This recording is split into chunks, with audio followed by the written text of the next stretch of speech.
Hello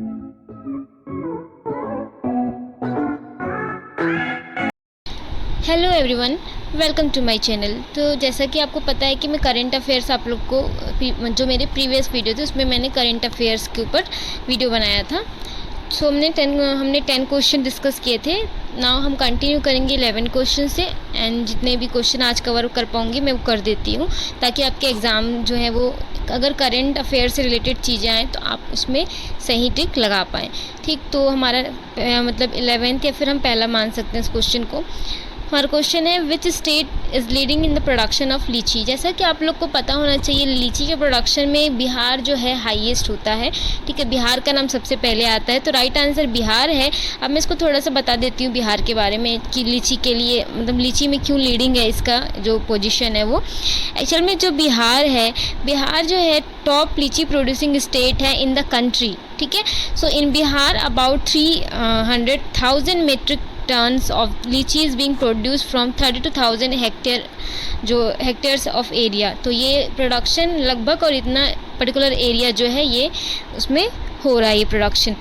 तो बिहार जो है ये जो है बिहार कंट्रीब्यूट करता है लीची के प्रोडक्शन में अबाउट 40%, यानी 40% तो बिहार ही दे रहा है कंट्री को, बाकी फिर अदर स्टेट से आते हैं। ठीक, so this is considering the importance of लीची। नेशनल रिसर्च जो सेंटर है दैट इज़ NRC फॉर लीची, हम जो पढ़ते हैं एग्ज़ाम के पॉइंट ऑफ व्यू से भी ये क्वेश्चन आ सकता है, वो मुजफ्फरपुर में है जो कि बिहार में है। ठीक है, ये 6 जून 2001 को इस्टेब्लिश हुआ है। इस्टेब्लिश कब हुआ है? 2001 6 जून को। आपको ये याद रखना है, लीची का जो NRC है वो मुजफ्फरपुर में है बिहार में, और इस्टेब्लिश हुआ है 6 जून 2001 को ये। ठीक, तो the contribution of Muzaffarpur district in lychee production is impressive, but there is a need to increase productivity of lychee, which is currently 8.0 ton। Production तो अच्छा है, प्रोडक्टिविटी को और इंक्रीज़ करना है, जो कि अभी कितनी है 8.0 टन्स में है प्रोडक्टिविटी पर एकड़ एरिया में जो भी हमारा उत्पादन हुआ है वो, और प्रोडक्शन जो है वो पूरे हमारा जो पूरा एरिया है उसके अकॉर्डिंग। पर अगर पर एकड़ में जो भी होता है फसल उसकी बात करते हैं तो वो प्रोडक्टिविटी में आता है। ठीक, तो ये यहाँ पर पॉइंट है। सो साइंटिस्ट जो हैं वो जो आपको पता है BARC Bhabha atomic research centre and national research centre litchi, इनका बहुत मतलब दोनों सेंटर जो हैं ये अलग अलग सेंटर हैं, ये दोनों का कोऑर्डिनेशन करके they have succeeded in the treating litchi and preserving it for 60 days at low temperature. यानी उन्होंने एक ऐसा मतलब रिसर्च किया जिससे कि लीची को हम 60 दिन तक क्या कर सकते हैं अंडर द लो टेम्परेचर, ठीक, हम क्या कर सकते हैं स्टोर कर सकते हैं। तो ये एक कमर्शियल वे में मतलब अच्छी मतलब बेनिफिट होगा या अच्छी बात है। ठीक, क्योंकि स्टोरेज लाइफ जो है वो इंक्रीज़ हो रही है। तो दिस इज़ जो इम्पोर्टेंट चीज़ें जो बताना था मैं आपको बता दी कि कहाँ पे है, क्या क्या है चीज़ें ये। ठीक, तो नाउ नेक्स्ट क्वेश्चन हम देखते हैं, which mango received the GI tag in May 2017। आपको राइट आंसर बताना है। मई 2017 में, रिसेंट ही है अभी, ठीक है, 2-3 साल पहले जो मैंगो की जो वैरायटी है, ठीक है, कौन सी मैंगो की वैरायटी को geographical indication that is GI tag जो है वो मिला है। राइट आंसर बता सकते हैं आप लोग, बैंगन पिल्ले मैंगो। ठीक है, बैंगन पिल्ले मैंगो जो है, ठीक, उसे मिला है। तो ये जो मैंगो है इसे first week of May that is like आपका जो भी फर्स्ट वीक होगा 1 to 7 जो डेट होती है उसके बीच में, तो 2017 में क्या हुआ है, रिसीव्ड हुआ है जियोग्राफिकल इंडिकेशन टैग। और ये जो है आंध्र, राइट आंसर है बैंगन पेल्ले मैंगो वैरायटी। ठीक है, ये वैरायटी बेसिकली आंध्र प्रदेश से है और ये अपने एक स्वीटनेस नेचर के कारण जो है ये फेमस है। So this is the right thing and this make Andhra Pradesh the proprietor of the variety known for its sweetness. And इसे फर्स्ट वीक ऑफ मई 2017 में रिसीव्ड हुआ है GI टैग, और रजिस्ट्रेशन जो है they was given following an application from Andhra Pradesh horticulture commissioner. तो उनके और कुछ जो इम्पोर्टेंट पॉइंट है, जैसे कि इसको और क्या कहा जाता है, बेनेसान, बानेसान, बेनिसान, और इसके अलावा चप्पाताई एंड सफ़ेदा। तो ये कुछ वेराइटी उसके कॉमन नेम है जो आप मतलब आपको पता होने चाहिए। और इसका वेट जो होता है एवरेज जो है वो होता है 350 से 400 ग्राम्स में। पल्प फाइबरलेस यानी ज़्यादा फाइबर्स नहीं होते। फर्म येलो मतलब येलो कलर का फ्रूट होता है विथ स्वीट टेस्ट। ठीक, this mango have been grown for over 100 year in the Andhra Pradesh state. तो this is some important point.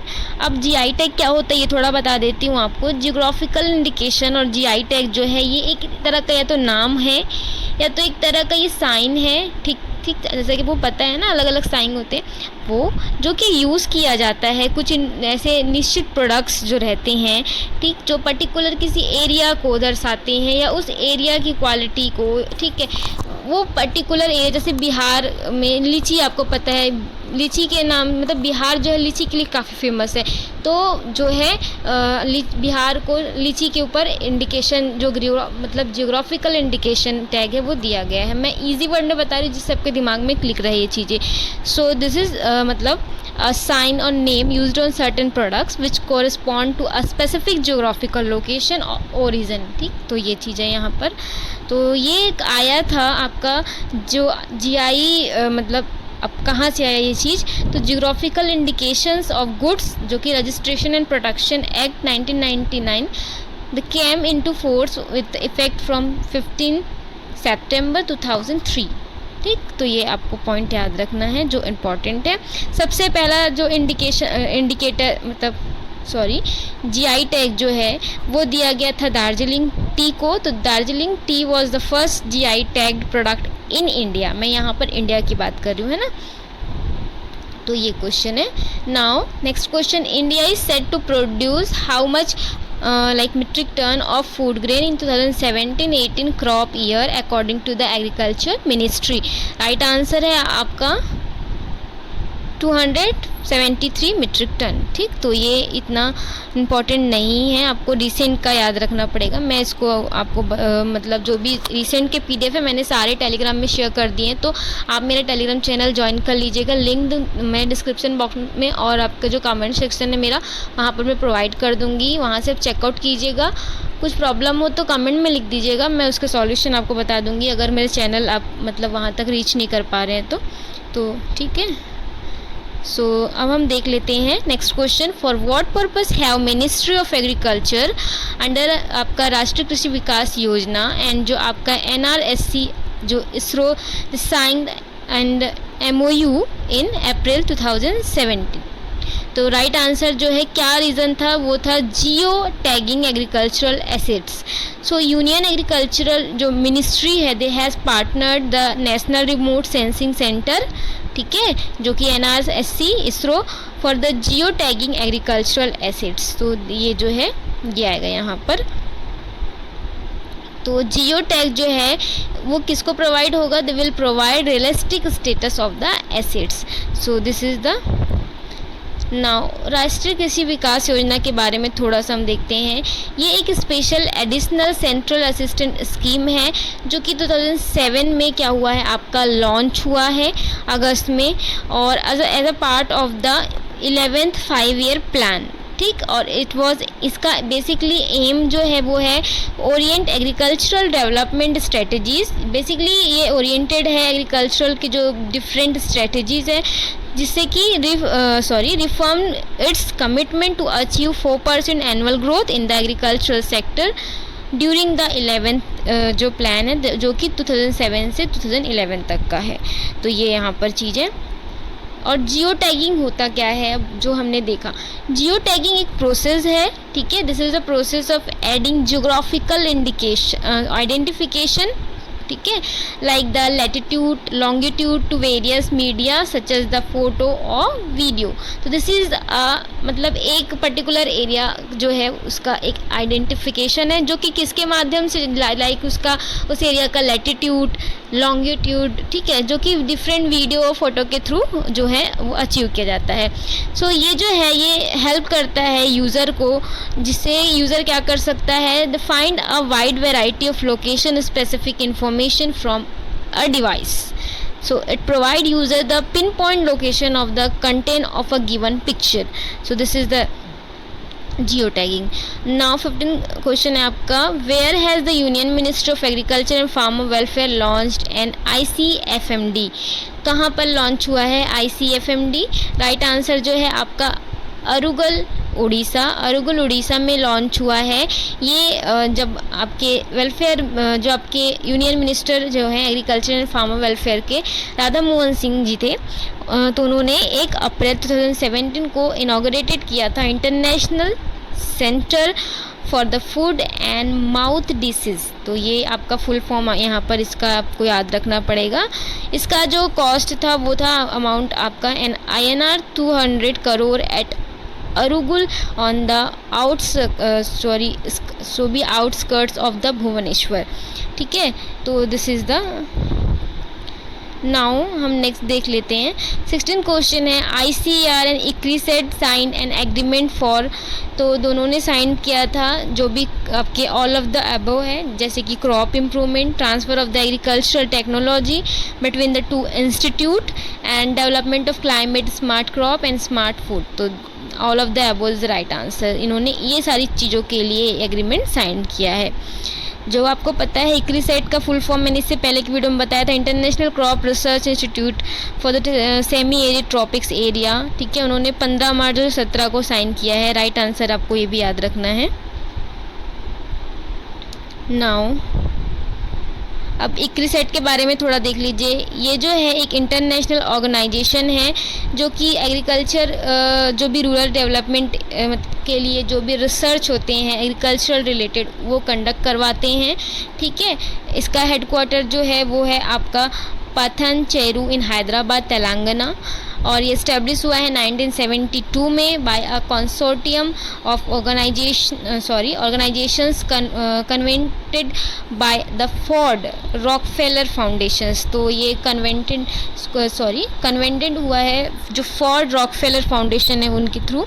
तो दिस इज़ मतलब ये इसका जो इस्टेब्लिशमेंट हुआ है एक कंसोर्टियम मतलब ऑर्गेनाइजेशन के थ्रू हुआ है। So it's chartered was signed by the FAO and UNDP और हेडक्वार्टर इसका है पठानचेरू। ठीक है, ऐसा ही कुछ नाम है, प्रोनाउंसिएशन के लिए मेरे को ठीक है, आई एम सॉरी। फाउंडेड 1972 यानी बना है 1972 में, मतलब फाउंड हुआ है। मोटो इसका है science with a human face. तो ये है यहाँ का कुछ ICRISAT के बारे में। Now 17th question, what is the mission fingerling for. तो ये जो है मिशन ये किस चीज़ के लिए है? ये है आपका holistic development and management of fishery and initiating blue revolution, यानी दोनों चीज़ों के लिए है। तो बोथ ऑफ द अबो यानी सी इज़ द राइट आंसर। तो ये लॉन्च हुआ है 11 मार्च 2017 को। ठीक है, और इस प्रोग्राम का बेसिकली एम ये है कि ब्लू रेवोल्यूशन जो है उसको किससे अचीव करना, ब्लू रेवोल्यूशन को अचीव करना by enabling holistic development and management of the fishery. तो ये यहाँ पर राइट आंसर है। और बेसिकली इस प्रोग्राम के अंतर्गत जो फिशरी प्रोडक्शन है उसको 10.79 जो मीट्रिक टन है MMT। ठीक है, तो जो कि 2014 और 15 में था उसको 15 MMT जो है वो हमको क्या करना है, इंक्रीज़ करना है 220 से 221 में, यानी अभी जो रिसेंट आपके ईयर चल रहे हैं उसमें। So this is the now 18th question, what does AISEF stand for in context of spice farming. ठीक, तो इसका कॉन्टेक्स्ट जो है बेसिकली ये है कि ऑल इंडिया स्पाइसेस एक्सपोर्ट्स या एक्सपोर्टर्स फोरम। तो ये जो है in context of spice farming के लिए जो है ये all India spices exporters forum जो है बेसिकली इसका मीन है, इसका फुल फॉर्म है। और ये फरवरी 12 तारीख को क्या हुआ है, जो इंटरनेशनल स्पाइसेस कॉन्फ्रेंस है, beginning on the Feb 12, they will deliberate on effective strategies and innovative technologies to improve the livelihood of a spices farmer and address the challenges being faced by this industry or the industry. So this is the मैं जो important है वो आपको deal कर रही हूँ। ठीक है, और ज़्यादा डील नहीं करूँगी क्योंकि आपको MCQs आएंगे, थ्योरी नहीं आएगी। Now next question, which royal monarch released a new digital green app for Indian farmer? Right answer है आपका प्रिंस चार्ल्स। ठीक है, तो British royalty Prince Charles has launched a new digital green app. Now what does आपका RUBSIS stand for in the context of the commerce and industry? इसका full form है आपका rubber soil information system. So commerce and industry minister Shrimati Nirmala Sitharaman launched the rubber soil information system. ठीक है, तो इसका full form ये है। तो आज के वीडियो में मैंने फिर से 10 क्वेश्चन डिस्कस किए हैं। फिर नेक्स्ट वीडियो आएगा उसमें मैं 10 to 20 क्वेश्चन डिस्कस कर दूंगी। तो अबाउट मैं 50 क्वेश्चन आपके करंट अफेयर जो इंपॉर्टेंट एग्रीकल्चर के वो डिस्कस यहाँ पर कर दूंगी। तो आपको जो है वो रिसेंट जो डाटा है वो क्लियर होते चले जाएंगे। सो नेक्स्ट वीडियो बहुत जल्दी आएगा। वीडियो अच्छा लगता है वीडियो को प्लीज़ लाइक कीजिएगा, चैनल को सब्सक्राइब कर लीजिएगा जिससे प्रॉपरली नोटिफिकेशन आए आपके पास। और अगर आपको सारे PDF चाहिए और भी रिसेंट डाटा चाहिए तो टेलीग्राम चैनल को ज्वाइन कर लीजिएगा, जो आप लिंक जो है डिस्क्रिप्शन में या फिर कमेंट में देख सकते हैं। और अगर आपको आप टेलीग्राम पहले से यूज़ करते हैं तो आप टेलीग्राम में मेरे जो यूट्यूब चैनल का नाम है वो सर्च करिएगा, आपको वहाँ से मेरे टेलीग्राम चैनल भी मिल